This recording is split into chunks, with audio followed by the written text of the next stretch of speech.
initial outline of the allegations that occurred early Friday night, or late Friday night, early Saturday morning involving the defendant Mark Sanchez.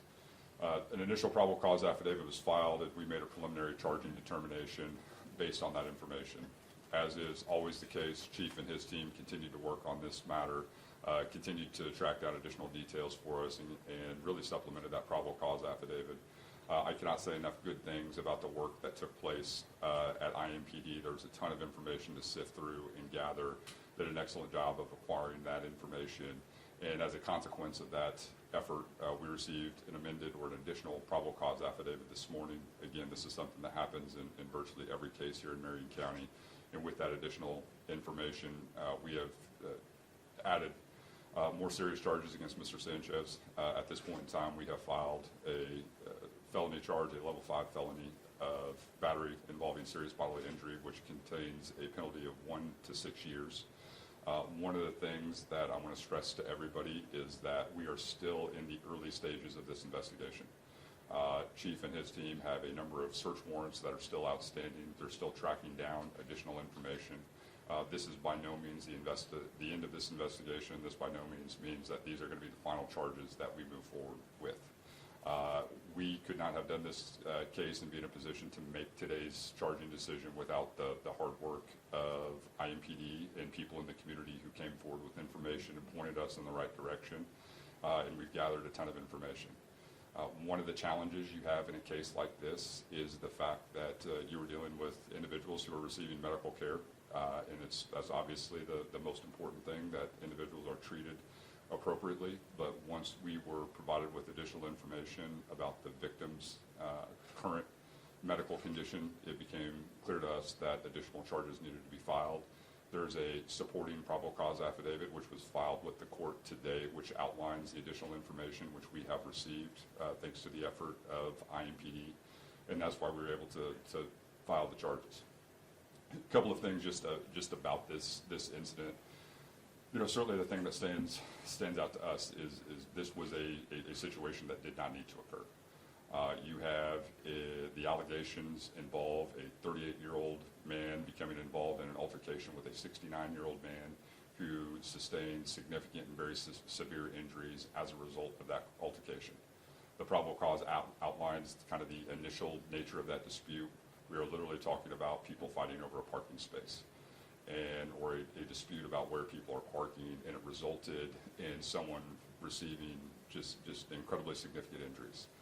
Where this incident took place was an area of the city which was very well covered by surveillance footage.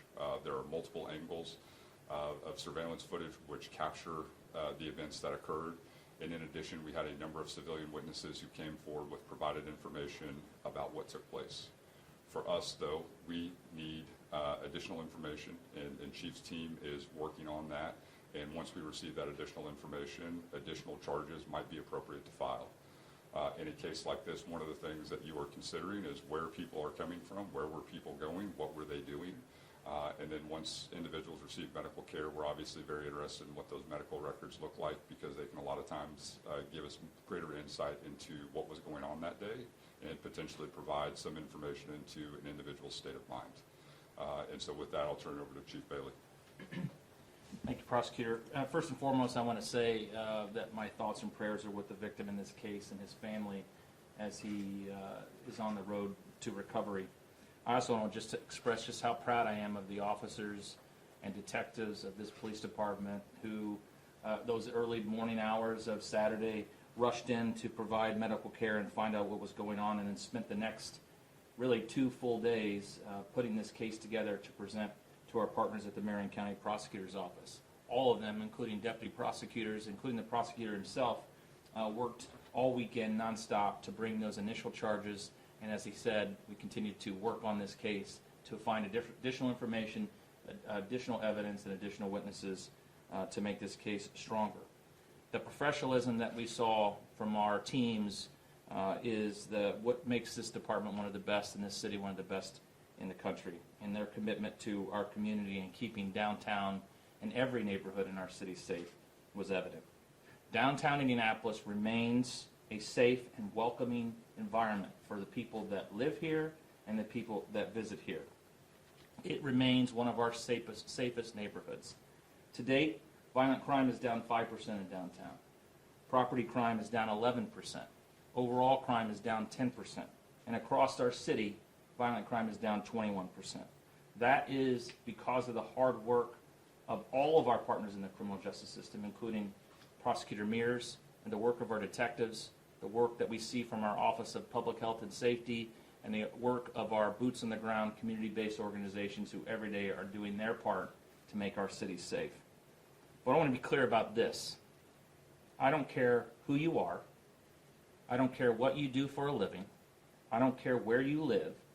If you come into our city, commit violence, we will use all the tools at our disposal to hold you accountable. As we move forward, IMPD will continue to maintain our strong, visible presence in downtown on those high visibility, high traffic weekends at major events to make sure that our community is safe. And I continue to urge our community to respect one another. As the prosecutor said, this did not need to happen. It just did not. We need to recognize our differences, respect those differences, and deal with our conflict without resorting to violence, because it's just not worth it. I appreciate the cooperation of our community and the downtown residents and businesses who continue to support their police department, each other, and work with us to solve our problems. Thank you, and now we will take some questions. Pioneers, prosecutors, are there any laws on the books that state that charges will be up based on maybe a victim's age, especially if this person was elderly? So traditionally, that's more of a statutory aggravator as it relates to sentencing. And so one of the things that the court can consider when they're trying to impose a sentence, as I mentioned, this is a level 5 felony, 1 to 6 years. One of the statutory aggravators is the age of the victim. And certainly that is something that the judge can consider when they're imposing a sentence. Did investigators take a BAC level from Sanchez? Well, anytime anyone's admitted to the hospital, there's a number of things that are conducted as just kind of a matter of routine and a matter of procedure. And I think as you work through the process, certainly their health records are protected. We have to go through that process of making sure that any information that we receive is obtained through the proper channels. And I know Chief's team's working on that.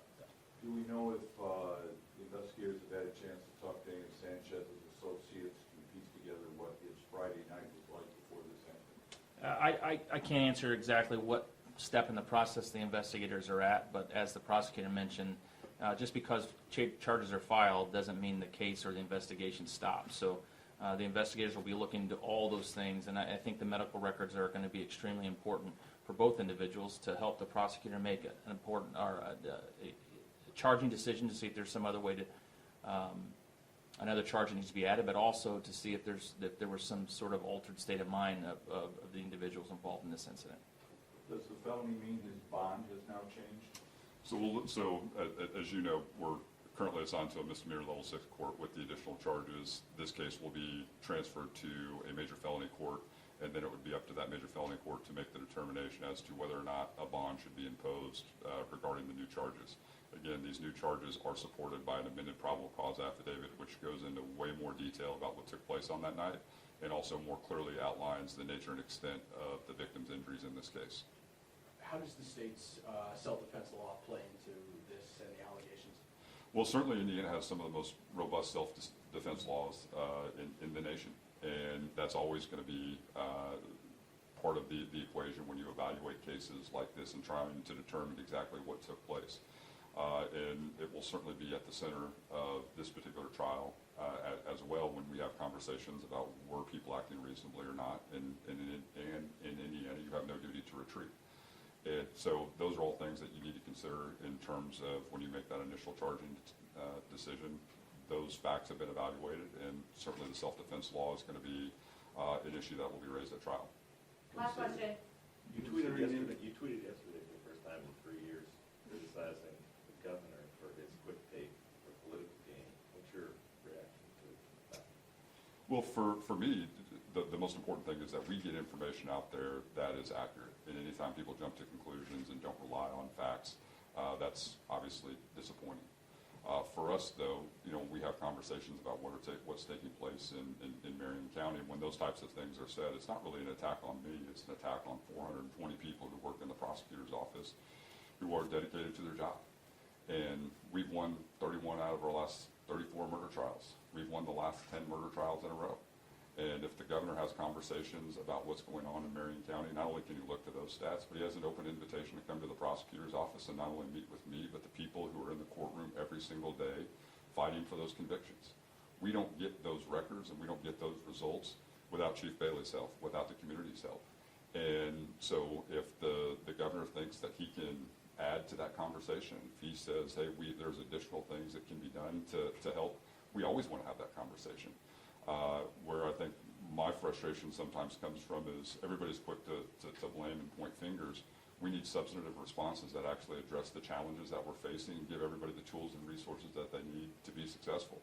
I feel very comfortable with where we are in terms of our murder conviction rate, but we can't do that without Chief Bailey. We can't do that without the community. And if the governor thinks he can assist, he's got an open invitation to come.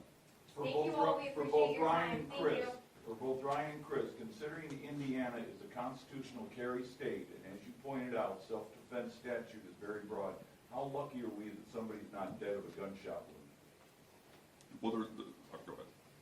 I mean, I mean, we've seen over the last several years the number of cases that have to be screened from the prosecutor's office and look through the lens of self-defense, I think, go up. And that's because a lot more people are armed and protecting, which is the right that they have. But when conflicts, which I've said repeatedly, continue to drive violence in our community, simple conflicts over things like parking spots, and the list goes on and on that we've seen over the last several years of these tragic cases that turn violent because someone has a weapon of any sort. But we're lucky that no one's dead right now as a result of this incident that involved a knife. But certainly more people have guns. And we have to be mindful of that as we start and deal with conflict in our community. Thank you. Thank you, Chief.